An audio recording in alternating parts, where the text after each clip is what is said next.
some T.Y. Hilton. So we touched on it a little bit on Wednesday's show. He was in talks with the Ravens, and apparently the Ravens were close to signing him. But at the last minute, the Colts swooped in and offered him a 1-year, $10 million deal, and he took that. Now, we're not going to bash the Ravens for this move. T.Y. Hilton is just one of those wide receivers that, like you don't really want to pay a whole lot of money for. And they were offering him a long-term deal too, right? Well, a multi-year deal. I won't say long-term deal. A multi-year deal. Right. And the multi-year deal, I guess, wasn't as much as a 1-year, $10 million deal. And most of these wide receivers only want a 1-year deal this year. So it makes sense for T.Y. Hilton, and it makes sense for us not to offer more money. So that within itself, it is what it is. I don't think that's really indicative of whether or not wide receivers want to play here. I think it's more indicative of the Ravens just dropping the ball on this whole offseason and trying to target a wide receiver, because you put yourself in a position to where there's not many options left and you don't want to overpay for one of these type of players, but what else can you do? Yeah. And I also think it's indicative of just the offseason in general. The cap didn't go up as much as people were thinking, obviously. And so players aren't getting the money that they were expecting to get. And so, like I said, everybody's looking for a 1-year deal unless they're getting the money they were looking for in a long-term deal like Kenny Golladay. Right. I don't want to say that T.Y. Hilton's a shell of himself, but he's certainly not the player that he was a few years ago. He's got a lot of problems beating man coverage at this point in his career. And, I don't think it was going to be a major addition to Baltimore anyway. But like you said, they've kind of left themselves with no good options here. Sure. And you look at what he's making this year, $10 million. You got to ask yourself, I know there's a lot of Ravens fans that didn't really like the idea of Corey Davis coming here because you don't think he's a true number one. But look at where we're at right now, right? Anybody that we get isn't going to be a true number one. And, man, they may not even be a solid contributor depending on who we get at this point. So, Corey Davis is a solid player. He's young. And he signed for what, $12 million, $13 million?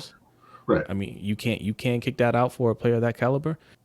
That sounds about right for his caliber of play and his potential. Honestly, it's low if you really think about it. Juju got 8. Nelson Aguilar, the full value of his contract is 11 a year, about 11. Curtis Samuel came in a little over 13. These are guys who haven't put up huge seasons. Juju did early on. Yeah. But, Curtis Samuel went over 1,000 total yards last year, not 1,000 yards receiving. Right. Nelson Aguilar, we all know about his mishaps. He bounced back last year, but he came in, 800-some yards. And Corey Davis is, he's in that group. He was closer to 1,000 yards, and he kind of seems like he's ascending. But, you're getting a discount on all these guys. It's like we talked about with Kenny Golladay. 18 a year, okay, you can look at that if you don't think he's a number one and say, oh, that's too much. But that's what those guys get, and he was the top receiver on the market. His last full season, he came in just under 1,200 yards, and I believe it was 11 touchdowns. You got to pay for that kind of production.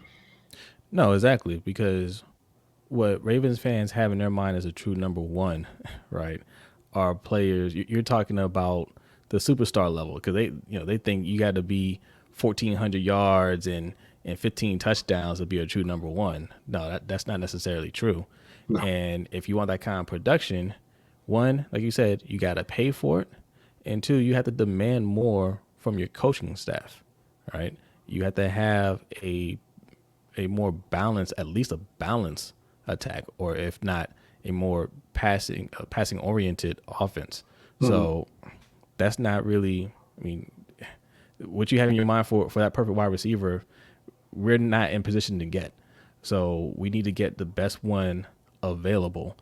And if we're not going to trade, if we're not going to sign one for agency, at this point, all we have left is a draft.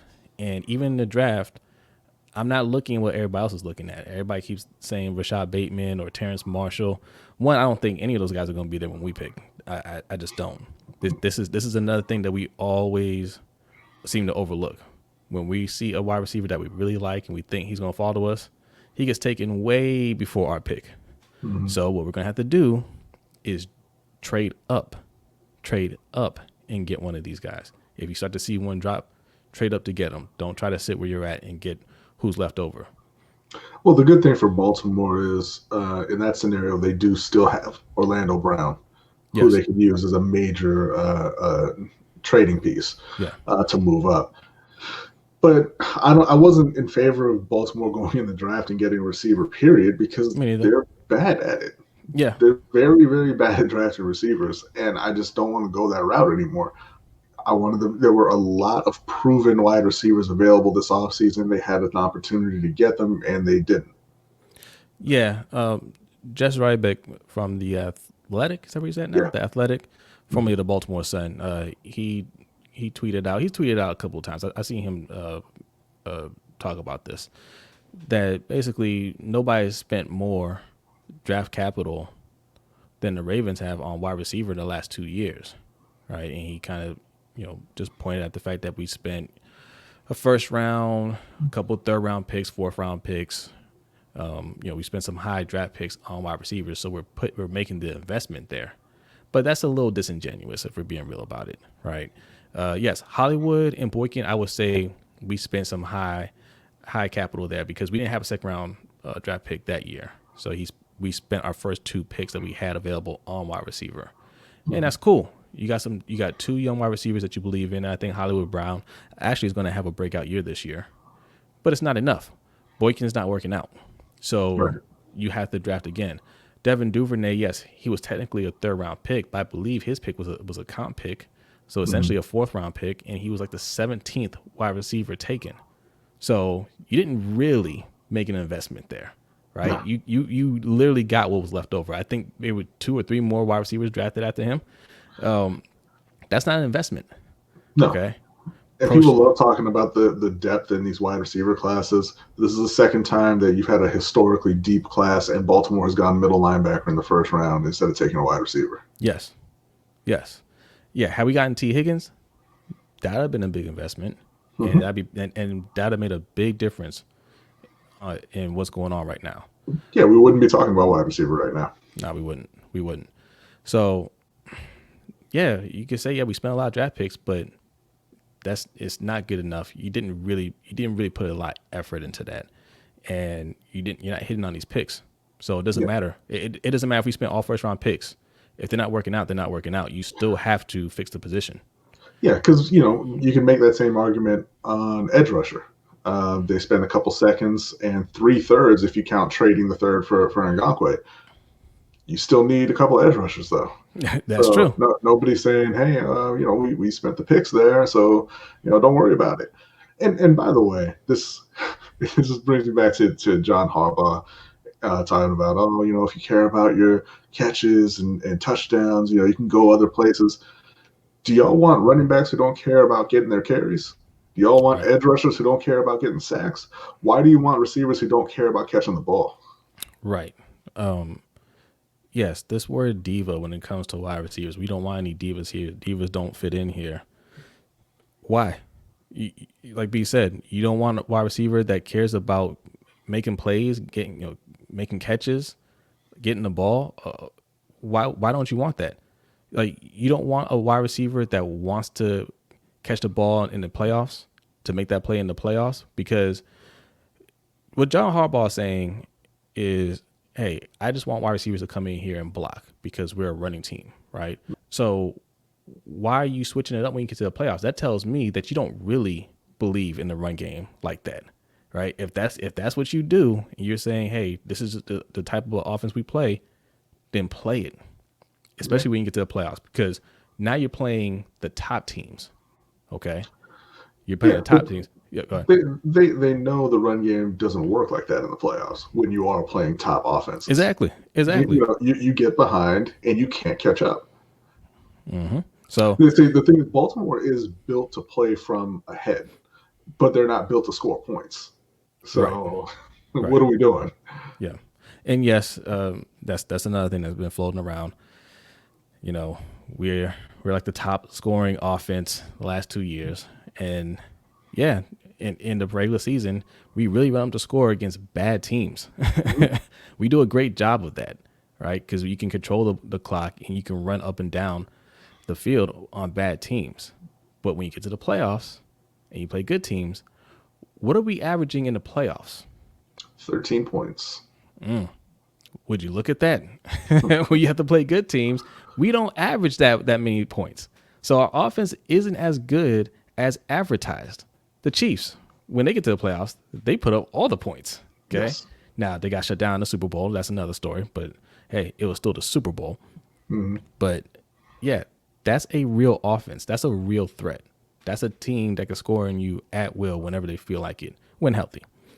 Mhm. But we don't have anything like that. And Harbaugh going out there making those comments. Listen, Harbaugh doesn't run this team. Okay. Eric DeCosta is the GM. Eric DeCosta makes personnel moves. Harbaugh going out there puffing his chest. Oh, I'm not going to beg anybody to come here. Well, it's not your job to do that. That's Eric DeCosta's job to go and ask players to come here and either take less or buy into the system. But you running your mouth doesn't help at all. So you Yeah. need to shut up. Right. He has a big ego. We talk Mhm. about we don't want somebody in here that's a diva and just it's going to demand the ball. Your coach is a diva. Yeah. like John Harbaugh is a diva. Like he wants to be he wants to be the top dog in the room. All right. Mhm. So that's what's holding us back right there. So Sammy Watkins, he's still out there. Mhm. Okay. We brought him in for a visit. They said it went well. They said they're interested in signing him. He went to the Colts. Obviously, that didn't work out. So he's still there. What are we waiting for? I imagine they're waiting for a receiver who's willing to accept their offer, Yeah. because that was the problem with Sammy Watkins. They probably offered him too little money. Yeah. Well, it's time to go back and say, what's it going to take to get you signed? I don't want to play around this anymore. Let's just get it done. You opened up some money, right? You Mhm. made Brandon Williams and Calais Campbell take pay cuts. So what was that for? Was it for a pending trade? Well, what's the trade? When are you going to get that done? Right? Because if you're waiting until the draft, things may not work out the way you want to work out. And Sammy Watkins may be gone by then. Mhm. Right? So if you want Sammy Watkins, sign him. He's not gonna cripple your cap room. Right? Say, what is it gonna take to get you in here? Get him in here, and then you still gotta draft the wide receiver. Like you have to really put effort into that side of the ball if you want to see some things change. And guess what? Throw the ball. Nobody is limiting how much you can throw the ball except for you. So to say, oh look, we Yeah. just don't throw the ball that much in this offense, you can do that. I just don't want to hear it anymore. Like I hear people talk about, oh well, they're not going to get enough targets for an Allen Robinson or a Kenny Galladay. They'll complain. I don't care. I do not care, man. The number of times that you throw the ball is under complete control of the Baltimore Ravens. It's Sure. under control of Harbaugh and Greg Roman. If you bring in an Allen Robinson or a Kenny Galladay and they don't get enough targets, fire your coaches. I'm tired of it always only being on the players. The coaches never get any blame. Oh, we can't get rid of these guys. Get them out of Baltimore if they cannot adjust and quit running their antique offense. I mean, look, they're not saying it publicly. They're not going to say it publicly, but he is on the hot seat. I do believe so. I do believe so. Everything that's going on this offseason, I'm sure they're all frustrated, right? And Roman needs to be frustrated too. Like, damn man, like you couldn't bring in anybody from me. You know what I mean? Because any talent that you're going to get now that's going to make a difference is going to have to come in the draft or if you pull off a trade. And honestly, if you're relying on rookies to really come in here and make a major contribution, you're in trouble. Yeah. You're in trouble. Like we don't pick high enough to get those kind of players. We have to get lucky. Maybe two of the rookies that we get this year will make a big impact on the team this year. We can get, I mean, even if we have a good draft class, right? only two of them will really be ready to go out there and make an impact on this team this year. So that's not we're not in good shape. We're not in good shape right now. So they're going to have to really revamp their offense, really change some things that they do out there, and pray that just Lamar elevates his game even more, which I think he will. To be honest, I think they're going to get lucky again because not the team. I'm talking about the coaching staff. I think Lamar and Hollywood, I mean, they put in the work. They have a very strong work ethic. I mean, you can see them on IG all the time working out and working out together. So they're putting in that work. You know, Lamar is working with the quarterback coach.